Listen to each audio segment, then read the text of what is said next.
We're in a crop of winter oilseed rape, and we can see here that this crop is beginning to kind of fall over on itself. It's a big bulky crop, a lot of pod on the top, and I think that's indicative of so many of our crops this year. They look to be heavy.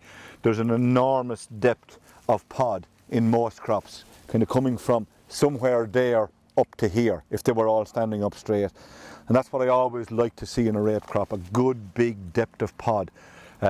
And not only is there a depth of pod, but if I can just take this one off for a second, we'll just come down to there, is the fact that on the stem here we have 1, 2, 3, 4, 5, 6, 7, 8, 9, 10, 11, 12, 16, 17, 18, 19, 20, 22, 23, 25, 26, 28, 30, 31, 33, 34, 78, 39, 40, 41, 42 pods.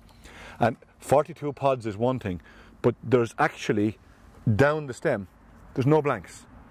For whatever reason or reasons, most years you'll get a range of blank pods, unfertilized pods on the stems. This is a great signal that there is good potential in the crop. Being able to say that it means a really big yield is something that I think I couldn't go as far as to say, but it's still very good to have it. We can see at the top the last couple of flowers did abort for whatever reason or reasons, but that's grand, because they're at the top, they would be the latest of the pods and they would only be delaying ripening anyway. Most of the leaves are still here on it. They're green or dying as distinct from disease, so hopefully whatever the crop needed to fill these. There's a nod stem. This particular one is dead. It's been broken off a long time ago, so it's not any major disease. It's on the tram line. Probably the last passage of the sprayer through will have caused that to be killed and broken off. We're now at the point when, if you come into, the only thing that's left for the rape crop really is the point at which you would desiccate it with glyphosate, etc. And in general, the kind of golden rule is that you look across the top of the crop, as I would do now, and you're looking for the colour to be dropping about to the same colour as the hair on a hare's back. So that kind of brown tinge. As I look through it still, there's a lot of green in that, so I'd be surprised if it's yet at a stage when it would be ready for desiccation.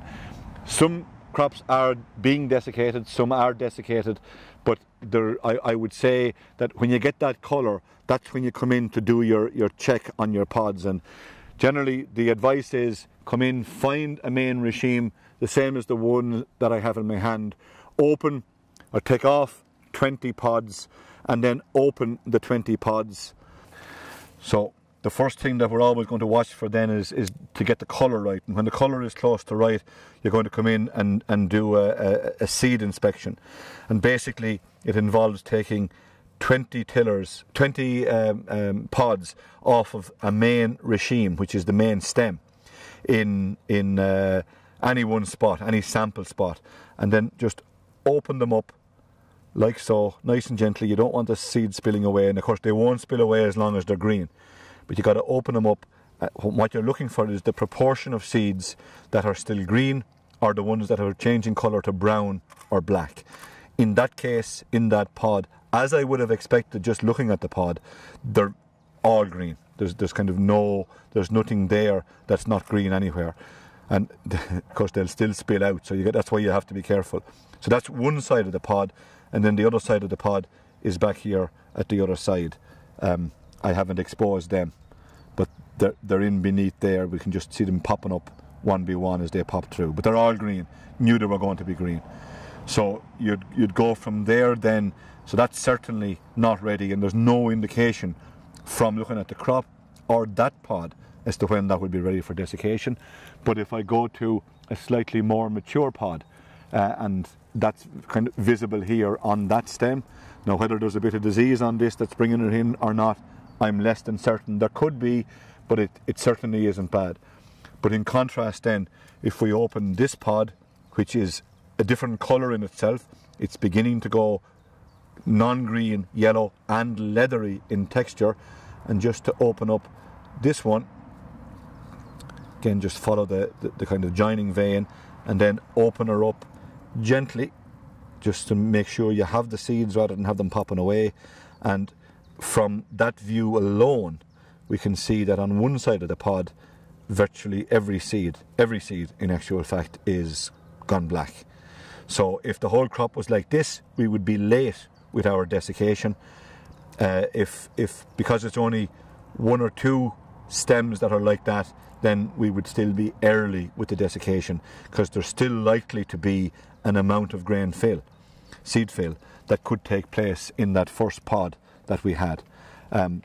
These will have a bit of drying out to do, even though they are blackened, but even to my eye at the moment, that's a nice big seed of oilseed rape if they didn't get an awful lot smaller in the drying out. It's a good big seed size. Frequently we will have crops, and because we have the depth of pod, we have the number of pods, if we get the seed size right, then hopefully it's indicative of good yield potential come harvest. I would say the bulk of other stems aren't ready, so this crop would still be a number of days away from the point at which you would desiccate. Number of days probably between 3 and 5. It doesn't mean that I would say that you can desiccate it in 5, it just means that in 5 days' time you would be coming back to look at it again in the same areas to see how it goes. I'm looking in here, I see another odd dead stem in here in it, but I think it's just looking down to the base of it. No, I'm going to grab this one, just bear with me a second.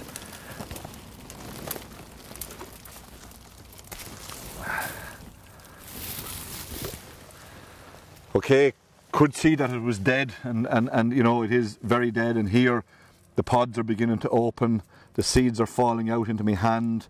They're relatively small seeds, but they're black seeds, so those ones are certainly mature at this point. But that's probably, some of them even have shed everything on the ground already. The question is, was that damage, or was it, is it disease, is it Sclerotinia specifically? That's what caught my eye looking in, so just to take a look.